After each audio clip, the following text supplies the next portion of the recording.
Bonjour à tous, je suis tellement heureux de vous retrouver, particulièrement à cette période de l'année.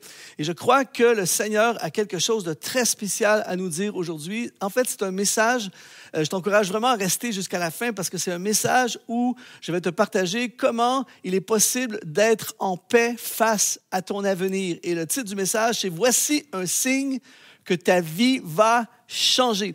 Et je suis de ceux qui croient qu'en un seul instant, en une seule journée, en une seule prédication, la vie de quelqu'un peut changer. Et je veux déclarer le changement, la transformation dans ta vie aujourd'hui. Je parlais justement à quelqu'un il y a quelques jours de ça qui me disait que la personne disait on vit vraiment dans des temps compliqués, c'était tellement mieux avant. Et je parlais aussi à un médecin qui me disait qu'en ce moment, presque 3 patients sur 4 ils viennent le voir pour des problèmes d'angoisse. On vit vraiment dans des moments compliqués et parfois on a l'impression qu'on est les seuls à vivre ces moments. Mais j'aimerais te dire, imagine vivre à l'époque de l'Empire romain. Imagine si on avait vécu à l'époque de l'Empire romain où on aurait été sous le joug, oppressé, en danger de mort constamment et prisonnier d'un système et tout ça. Et en fait, à chaque époque de l'histoire de l'humanité, il y a eu des bons et des mauvais moments. Et c'est pour ça aujourd'hui qu'on veut parler de vivre une vie qui est rempli d'espoir. Je veux t'annoncer aujourd'hui qu'il est possible de vivre un changement, peu importe les circonstances autour de nous. Et j'aimerais qu'on puisse plonger ensemble dans la parole de Dieu, dans le livre de Matthieu au chapitre 2, les versets 1 en fait, on va défiler ensemble les versets 1 jusqu'à 12 pendant tout le message. Matthieu chapitre 2, verset 1 dit « Jésus étant né à Bethléem en Judée, au temps du roi Hérode ». C'est bien important de retenir ceci. « Voici des mages d'Orient arrivèrent à Jérusalem et dirent « Où est le roi des Juifs qui vient de naître? Car nous avons vu son étoile en Orient et nous sommes venus pour l'adorer. » En fait, l'évangile de Matthieu est le seul évangile qui nous donne des détails sur la venue de ces fameux mages. Et ce qui a attiré mon attention dans ce texte, c'est quand ça dit « Au temps du roi Hérode ». Il faut comprendre que dans le contexte biblique, on situait les gens dans le temps, souvent par rapport à un leader politique ou un roi ou quelqu'un. C'est comme ça qu'on pouvait se situer dans le temps. Mais ce qui est important de savoir, c'est que le mot « temps » qui est utilisé ici au temps du roi Hérode, c'est le mot « éréma » qui parle d'une période qui a un début et qui a une fin. Et ce qu'il faut savoir, c'est qu'à la période du roi Hérode, c'était une période pourri. Littéralement, c'est une période sombre. C'était un homme extrêmement méchant. Si on écoute l'historien, on lit l'historien Flavius Joseph, disait que c'était probablement un des rois, des empereurs extrêmement méchants. Il avait des ambitions, il était extrêmement jaloux et insécure. Il a fait tuer sa femme Marianne et plusieurs de ses enfants. En d'autres mots, il faisait tuer tout ce qui pouvait ressembler à de l'opposition. Il y avait un régime de terreur et c'était vraiment pas une époque glorieuse pour vivre. Mais ce qui est intéressant, c'est qu'au temps du roi Hérode, le mot « temps », encore une fois, c'est le mot « éméra » qui parle d'un début et d'une fin. Et j'aimerais dire à quelqu'un aujourd'hui que peut-être toi aussi tu vis en ce moment dans ta vie, tu as l'impression de vivre dans un temps Hérode, dans le sens où c'est une période, c'est compliqué, tu as perdu ton emploi peut-être que ta situation familiale, ta santé, tes finances, ta business, tout est compliqué, tu as l'impression de vivre dans un temps Hérode. Mais la bonne nouvelle pour toi et moi aujourd'hui, c'est que c'est un temps qui a un début et qui a une fin. Et il va y avoir une fin. J'annonce à quelqu'un aujourd'hui, il va y avoir une fin à cette saison compliquée de ta vie. Mais la question, c'est qu'est-ce qu'on fait pendant ce temps? Et c'est un temps où il va y avoir un signe. C'est important qu'on puisse discerner et comprendre aussi aujourd'hui le signe qui va changer ta vie. Parce que les mages, dans le texte que nous venons de lire et que nous allons regarder dans les prochains instants, ont suivi. En fait, ils ont discerné, ils ont vu un signe qui a complètement révolutionné leur vie. Le signe qu'ils ont vu, c'est une étoile. Ils ont vu une étoile, ils ont suivi une étoile. Ça dit dans Matthieu chapitre 2, verset 1, ça dit « Les mages, voici des mages d'Orient arrivèrent à Jérusalem. » Ils ne sont pas en train de faire un voyage touristique. Ils sont en train de poursuivre quelque chose qu'ils ont vu. Et en fait, qui étaient ces mages? Les mages, dans le contexte du Nouveau Testament à l'époque, c'était des scientifiques, des astronomes, des médecins, c'était des gens. En fait, c'était la haute société d'une certaine façon de l'époque. Et c'est des hommes qui cherchaient quelque chose de plus. Ils avaient, entre guillemets, tout pour être bien ou tout pour être heureux dans le contexte de l'époque, mais ils vivaient dans le temps Hérode, ils vivaient dans un temps sombre et ils avaient soif de quelque chose de plus.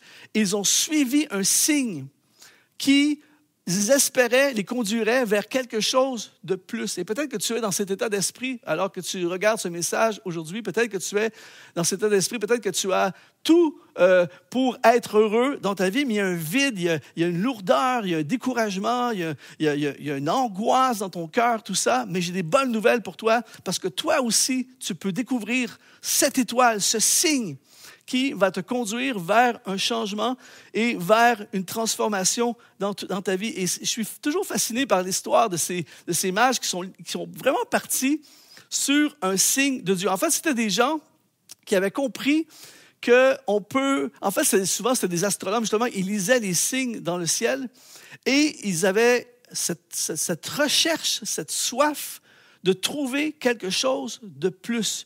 Et en fait, ce qui est intéressant dans leur histoire, c'est que pour vivre ce qu'ils ont vécu, pour vivre ce changement, cette transformation qu'ils ont vécue, il a fallu qu'ils laissent quelque chose derrière. On ne sait pas combien de temps a duré leur voyage, mais ils ont laissé quelque chose derrière. Il a fallu qu'ils payent un prix pour vivre ce qu'ils ont vécu. Et ils ont laissé probablement leurs entreprises derrière, ils ont amené des trésors avec eux, mais il a fallu qu'ils fassent confiance et ils acceptent de savoir qu'on avance vers quelque chose qu'on ne sait pas vers où ça va nous conduire. Et en fait, dans Matthieu chapitre 2, verset 2, cette fois-ci, ça dit « Et dire, où est le roi des Juifs qui vient de naître? » Quand ils sont arrivés devant Hérode, « Où est le roi des Juifs qui vient de naître? Car nous avons vu son étoile en Orient et nous sommes venus pour l'adorer. » Et là, c'est là le punch. Écoute bien ceci. Ça dit, nous avons vu son étoile. Ils arrivent en fait et ils cherchent quelque chose. Mais ils disent, on a vu son étoile, on a vu un signe. Et là, le punch est le suivant. Le mot « voir » qui est utilisé ici dans le grec, c'est le mot « orao ». Retiens ceci. Le mot « orao » veut dire discerner, voir au-delà ou voir le futur. Et c'est le même mot « orao » qu'on va retrouver dans Hébreux chapitre 11, verset 23, quand ça dit que c'est par la foi que Moïse, à sa naissance, fut caché pendant 3 mois parce que ses parents virent que l'enfant était beau et qu'ils ne craignirent point l'ordre du roi. En fait, j'ai toujours trouvé drôle ce passage. La traduction, elle est vraiment pas terrible. C'est-à-dire qu'il y a une persécution pour tuer l'enfant Moïse, mais ils décident de cacher l'enfant parce qu'ils virent que l'enfant était beau. Tu te dis, mais c'est quoi le rapport entre les deux? En fait, ce qu'il faut savoir, c'est que le mot « beau » ici dans le grec parle de royal. Et ils ont refusé de tuer Moïse, le bébé, parce qu'ils ont vu le futur du bébé. Et ici, dans le contexte, quand ils disent, les mages, nous avons vu son étoile. En d'autres mots, on a vu le futur, on a vu au-delà, on a vu un signe.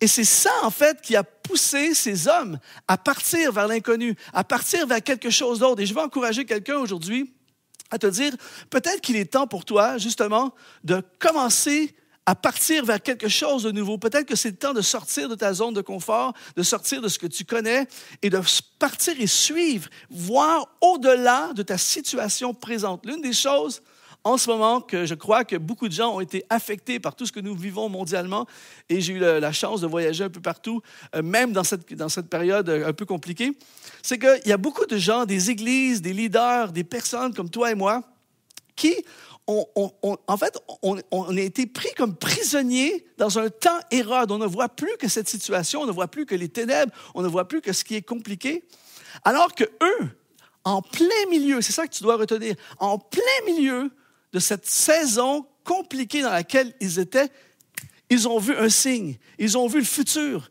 ils ont vu au-delà, ils se sont dit, il y a un espoir, il y a quelque chose qui va changer, même au milieu de cette période. Et je veux te dire à toi, aujourd'hui que peu importe ta situation, peu importe le contexte dans lequel tu es en ce moment, peu importe à quel point ça peut sembler sombre, je veux t'annoncer qu'il y a un futur. Je veux t'annoncer que tu peux avoir un changement à ta situation. Il va y avoir une fin à ta situation. Je veux t'annoncer que tu as besoin d'avoir une vision orao.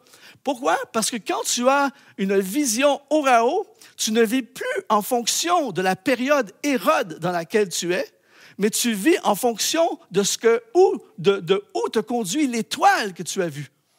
Les mages ne vivaient pas en fonction du joug dans lequel ils étaient. Ils vivaient en fonction de ce qu'ils avaient vu. Et c'est pour ça que quand quelqu'un comme toi et moi, on a une vision orao, on a un signe, on a une étoile, il y a quelque chose qui nous conduit, qui vient de Dieu, eh bien, nous ne sommes plus affectés de la même façon par la réalité dans laquelle nous sommes, parce que nous vivons guidés par quelque chose de beaucoup plus grand, quelque chose de beaucoup plus puissant que la réalité dans laquelle nous sommes. C'est pour ça que je prie de toutes mes forces que ce message puisse te parler en ce moment, parce que même si tu es dans un temps Hérode, je t'annonce aujourd'hui qu'il y a un signe. Il y a un signe, nos yeux vont voir la gloire de Dieu. En fait, il n'y a rien de plus glorieux que de voir quelque chose que les autres n'ont pas vu. Par exemple, je partageais avec l'équipe technique avant de faire ce message, je lisais récemment que Jeff Bezos, le créateur de Amazon, en 1994, imagine, en 1994, il a lancé Amazon en se disant, je crois que le commerce en ligne a du futur. Imagine si on avait été avec lui ce jour-là et on avait, nous aussi, vu la puissance du commerce en ligne en 1994. En fait, il a vu le futur. Lorsqu'ils ont fait l'inauguration de Disney World, Walt Disney lui-même était mort, n'était même plus là. Et ils ont dit à sa femme, c'était tellement beau, tout ça, ils ont dit à sa femme, c'est dommage que Walt ne soit pas là, il aurait tellement aimé voir ça. Et la femme a répondu, il l'avait déjà vu. Et en fait, c'est ce qui est arrivé avec les mages. Ils ont vu quelque chose d'autre au milieu des ténèbres. Et je veux t'encourager aujourd'hui, je prie pour toi en ce moment même, au moment où tu écoutes ce message, que tu puisses commencer à voir quelque chose d'autre, que tu puisses commencer à voir le signe qui va changer ta vie, le signe que la dépression va se terminer, le signe que ta situation financière va changer, le signe que ta business, ton entreprise va changer, le signe que ta situation familiale va changer. C'est pour ça que tu peux être en paix face à ton avenir, parce qu'il n'y a rien, aucune situation mondiale, pandémie, problème, il n'y a rien qui peut freiner, empêcher l'Évangile de Jésus-Christ de faire son chemin et rien qui peut empêcher Dieu d'intervenir dans ta vie. Et je crois presque entendre des « Amen » alors que je dis ces paroles, mais je crois vraiment que c'est ce que Dieu va faire dans ta vie. Mais on a besoin d'avoir une vision de cette étoile aujourd'hui. En fait, je crois qu'il y a des gens en ce moment au moment que tu regardes ce message, je crois qu'il y a des gens qui sont dans un temps Hérode. Mais c'est le début de la fin. Alors, on continue dans Matthieu chapitre 2 au verset 3. Le roi Hérode, ayant appris cela, fut troublé et tout Jérusalem avec lui. Et il assembla tous les principaux sacrificateurs et scribes du peuple et s'informa auprès d'eux d'où devait naître le Christ. Ils lui dirent à Bethléem en Judée, car voici ce qui a été écrit par le prophète. Et toi, Bethléem, terre de Juda, tu n'es certes pas la moindre d'entre les principales villes de Juda, car de toi sortira le chef qui paîtra Israël, mon peuple. Écoute bien ceci. Alors, Hérode fit appeler en secret les mages et s'enquit soigneusement auprès d'eux et là, écoute bien ceci, il dit, depuis combien de temps l'étoile brillait? Et là, c'est là que ça devient ultra intéressant. Pourquoi? Parce que Hérode est très, très au courant de ce qui se passe. Il est très au courant et il s'intéresse. Imagine un roi. Pourquoi un roi s'intéresserait à une histoire d'étoiles et une histoire de mages, tout ça? Et je veux te rappeler aujourd'hui que ton ennemi est très, très au courant des signes dans ta vie aussi. Et il veut tout faire pour empêcher le plan de Dieu de se réaliser dans ta vie. Hérode était jaloux de ce Messie. C'est lui le roi, mais il a entendu parler qu'il y a quelque chose qui se passe. Il fallait que ce soit puissant quand tu y penses. Imagine, il aurait pu dire que c'est juste des trucs complètement qui n'ont aucun sens, une étoile, un enfant qui naît. Mais il savait, il ressentait qu'il y avait quelque chose de puissant qui était sur le point d'arriver. Il sentait qu'il y avait un changement qui était pour arriver. Et ce qui est intéressant ici, c'est que le mot, quand ça dit qu'il voulait savoir depuis combien de temps l'étoile brillait, eh bien, ce n'est plus le même mot grec maintenant pour temps. Il y a le temps Hérode, c'était le mot héméra qui parlait d'un temps qui a un début et une fin. Et ici, c'est le temps chronos, le mot chronos. Le mot chronos, ici, signifie également, dans le grec, saison, succession de moments, un temps opportun ou une période précise. En d'autres mots, ce qu'il est en train de dire, il veut savoir depuis combien de chronos cette étoile brille. En d'autres mots, c'est un temps spécial. C'est une saison spéciale. Et là, c'est là que ça te parle à toi et à moi en ce moment. C'est-à-dire que ça aurait pu arriver 2 ans avant, 2 ans après, mais c'est arrivé dans un temps chronos. Un temps chronos, c'est un temps comme celui-ci. C'est un temps choisi. C'est un temps que si tu ne saisis pas le moment pendant que ça passe, c'est comme une fenêtre qui s'ouvre, un temps chronos. Et dans ta vie, dans ma vie, il va y avoir des temps chronos comme ça. Et c'est très important qu'on puisse les discerner. C'est pour ça que c'est important que tu discernes le signe, les signes de ce que Dieu fait dans ta vie. Il y a plein de gens qui manquent dans leur vie ce que Dieu veut faire parce qu'ils ne sont pas attentifs aux signes. Donc, des fois, il y a une saison où c'est le temps de semer. Si tu ne sèmes pas, par exemple, si tu vis au Canada comme nous, si tu vas au Canada et que tu ne sèmes pas au printemps, mais ne sois pas surpris qu'il n'arrive rien pendant l'été et que tu passes un hiver absolument pénible parce que tu n'as rien récolté pendant l'été. Il fallait semer pendant le chronos semence. Dans ta vie, dans ma vie, il y a des chronos pour aller étudier, il y a des chronos pour démarrer un ministère, il y a des chronos.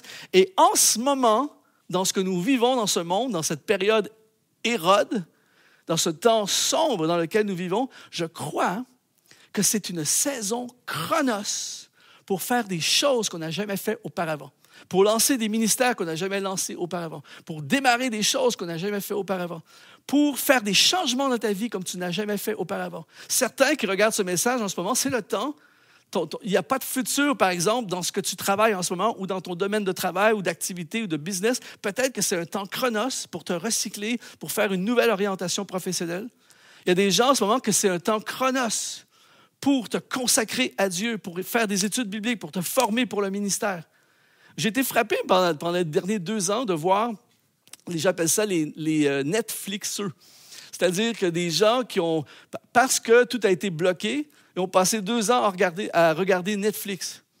Laisse-moi te dire qu'en mars 2020, lorsque tout a été bloqué, plus le droit de voyager, plus le droit de faire des rassemblements, et c'est ce que je fais dans la vie, voyager, faire des rassemblements, tout de suite, j'ai compris, après quelques jours, j'ai compris que c'était un temps chronos.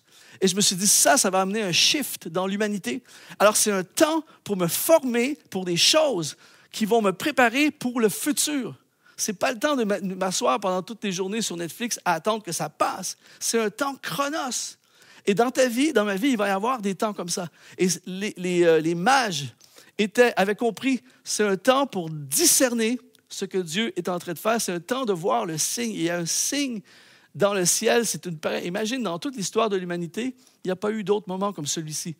Et les mages, imagine, moi, c'est génial, ils ont été témoins, ils ont vécu. Imagine si les mages avaient dit, par exemple, il y a une étoile dans le ciel, tout ça, on pourrait peut-être partir à l'exploration et voir, mais on va attendre que la maison soit payée, on va attendre d'être plus en forme, on va attendre de voir si les autres vont le faire. Ils auraient complètement manqué. Ça passe, une période qui passe. L'étoile va jusqu'à la naissance de Jésus. S'ils attendent, s'ils ne sont pas prêts, s'ils n'y vont pas, ils manquent complètement ce que Dieu était en train de faire. Mais ils se sont alignés avec ce que Dieu avait en tête. Et ils ont osé partir. C'est un peu fou quand même comme projet. On va suivre l'étoile, mais on croit que c'est un signe de Dieu. Et on croit que ça va conduire vers quelque chose de glorieux. Et c'est pour ça qu'ils ont vécu ce changement. Dans toute l'histoire de l'humanité, il y a eu un changement qui a pris place. Et c'est ça qui va arriver dans ta vie. Si aujourd'hui, toi aussi, tu choisis de faire confiance à Dieu, que tu remets ton avenir, tu n'as pas peur de l'avenir, Parce que tu sais que Dieu est en contrôle de l'avenir et tu sais que quand tu suis un signe de Dieu, tu n'as rien à craindre. Matthieu chapitre 2, verset 8 dit « Puis il les envoya à Bethléem en disant, allez, prenez des informations exactes sur le petit enfant et quand vous l'aurez trouvé, faites-le-moi savoir afin que j'aille aussi moi-même l'adorer. » Quel mensonge! Matthieu chapitre 2, verset 9. Après avoir entendu le roi, ils partirent et dirent, voici l'étoile qu'ils avaient vue en Orient marchait devant eux. Jusqu'à ce qu'étant arrivé au-dessus du lieu où était le petit enfant, elle s'arrêta. Quel moment absolument incroyable ils ont vécu. J'aurais tellement aimé être témoin. Imagine si ça avait été à l'époque des Facebook Live et des Instagram Live, ils auraient pu filmer ce moment, ça aurait été génial. Mais ce qui est intéressant ici, c'est que ça dit que l'étoile marchait devant eux. Et le mot « marcher » dans le grec, c'est le mot « proago » qui parle de précéder, en avant ou montrer le chemin. Écoute bien ceci. Ils ont suivi le signe. Ils ont suivi cette étoile. Ils n'ont pas été stratégiques. Ils n'avaient pas un super plan. Ce n'est pas parce qu'ils connaissaient la géographie. Ce n'était pas parce que c'était des génies. Ils ont juste suivi ce que Dieu faisait. Si tu veux, dans la prochaine année, mon ami, vivre ce changement dans ta vie, si tu veux être en paix face à ton avenir, c'est simple, ne résiste pas à ce qui se passe. Ne résiste pas à ce qui se passe dans cette période sombre de l'humanité. Ne fais que suivre ce que Dieu fait. Ne pense pas que Dieu n'est pas actif dans le monde invisible pendant que c'est compliqué sur la terre. Dieu est actif. Même si tu ne vois pas dans ta vie en ce moment des résultats concrets, Dieu est actif dans ta vie. Et tout ce que tu as à faire, c'est suivre ce que Dieu fait. Suis le signe. Et là, ça dit dans Matthieu chapitre 10, verset 10, « Quand ils aperçurent l'étoile, ils furent saisis d'une très grande joie et ils entrèrent dans la maison et virent le petit enfant avec Marie, sa mère, se prosternèrent et l'adorèrent. Ils ouvrirent ensuite leur trésor et lui offrirent en présent de l'or, de l'encens et de la myrrhe. » Quel moment incroyable! En fait, ce qui est fou dans l'histoire, c'est que sans boussole, sans carte, sans GPS, ils sont arrivés directement là où est né le Messie. On ne peut pas avoir plus précis. Et là, je ne sais pas pour toi, mais moi, ça m'encourage à fond pendant que je prononce ces paroles. Ce que ça veut dire pour toi et moi, c'est que même si on ne voit plus rien, même s'il fait noir, même s'il y a un Hérode, même s'il y a un joug, même s'il manque d'argent, même si c'est compliqué, même si j'ai peur, même si peu importe, si je suis le signe, si je suis l'étoile, si je suis ce que Dieu fait, pas ce que j'ai envie de faire, ce que Dieu fait dans ma vie, si j'ose partir d'où je suis et j'ose suivre ce que Dieu fait, eh bien, je peux être assuré par rapport à mon avenir. Je vais arriver directement à destination. Tu ne peux pas avoir plus fou. Pense à ça pendant un instant. Ils partent d'où ils viennent et là, ils suivent une étoile. Ils arrivent à Jérusalem, ils continuent à suivre l'étoile et ça les amène directement à destination, à l'objectif. C'est exactement ce que Dieu va faire dans ta vie et dans ma vie dans la prochaine année. Tu n'as rien à craindre. N'aie pas peur de l'avenir. N'aie pas peur pour ta business. N'aie pas peur pour tes études. N'aie pas peur pour tes finances. N'aie pas peur pour ta famille. N'aie pas peur pour ton église. Suis le signe. Suis ce que Dieu fait. Garde tes yeux. Peu importe ce qui se passe autour. Vois le futur au Rao. Ils ont vu au Rao. Ils ont vu que quelque chose va arriver. Et ils ont fait confiance. Et ils sont arrivés directement au lieu du miracle. Et il y a un changement absolument phénoménal. Mon père souvent il me raconte ses histoires lorsqu'il était enfant. Et une histoire qu'il raconte régulièrement, à plusieurs fois dans ma vie, il m'a raconté cette histoire. Elle est très touchante, très inspirante surtout. Quand il était plus jeune, il vivait dans un coin reculé du Québec. Et il allait à la chasse avec son cousin. Et il partait, ici au Québec, l'hiver, le soleil se couche très tôt. Et il poursuivait des traces d'un animal pour la chasse, pour attraper un animal. Et ils se sont perdus. Et la nuit est tombée. Et là, mon père dit comment ils ont paniqué parce qu'en forêt, la nuit, il fait vraiment noir. Et là, ils ne voyaient plus rien. C'était les ténèbres totales. Et là, ils étaient désespérés. Puis ils ont commencé à paniquer, à courir. Et là, ils frappaient des branches. Ils se coupaient le visage. Ils tombaient dans la neige. Et il faisait très froid. Et ils se disaient, on va mourir ici. Il n'y avait pas de communication, pas de téléphone portable, aucun moyen de signaler un appel à l'aide. Et ils étaient vraiment en panique. Et ils racontaient qu'à un moment donné, ils sont arrivés, ils couraient dans la forêt, essayer de trouver un chemin. Ils ne savaient plus dans quelle direction ils étaient. Et ils sont arrivés au sommet d'un petit genre de monticule. Et ils ont vu à l'horizon, dans le village, il y avait une église avec la lumière d'une croix. C'est littéralement ça. Il y avait la lumière d'une croix qui éclairait le village. Et alors qu'ils sont là, ils sont perdus. Tout à coup, ils ont vu la croix. C'est un truc de fou, là, mais ils ont vu la croix, la lumière. Et mon père me dit, quand ils ont vu ça, ils ont dit, ça y est, on est sauvés. Et ils ont marché, je ne sais pas combien de temps, mais juste constamment orientés dans la direction de la croix. Et ils sont arrivés après un certain temps en plein milieu du village.